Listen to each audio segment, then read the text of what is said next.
Ryan, saan daw ba may pinakamaraming natukoy na ghost projects?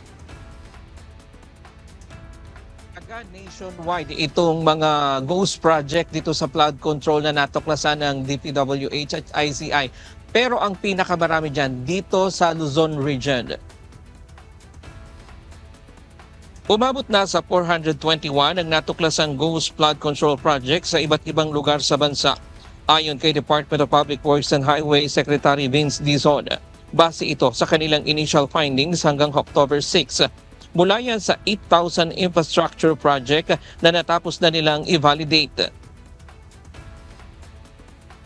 Initial pa rin ito lahat, no?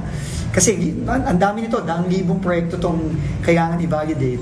Pero yung initial na 8,000, na-validate na at pinresenta namin kanina yon. Out of that, 421 ang ghost projects, no? Kung ang mga ghost project ang mga ito, ibig sabihin walang nakitang itinayong proyekto. Wala pa dyan ang mga substandard flood control projects. Katuwang ng DPWH at ICI ang AFP, PNP, DepDev at NEDA sa ginagawang validation. Sa dami ng mga infrastructure project, hindi kasi kakayanin kung DPWH at CIC lamang o ICI lamang ang magbabalidate sa mga proyektong ito. Kasi alam nyo naman, hirap ang DPWH sa dami ng mga proyekto na kailangan i-validate. So nagpatulong tayo sa DepDev.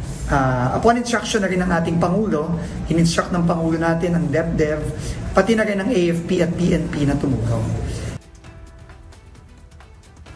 Ayon sa ICI, malaking tulong ang mga resulta ng validation upang mapabilis ang kanilang investigasyon sa mga maanumanyang flood control projects.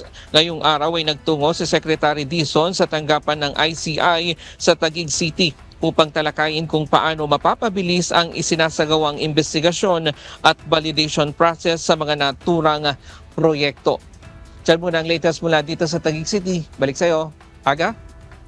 Maraming salamat, Ryan Lacanlale.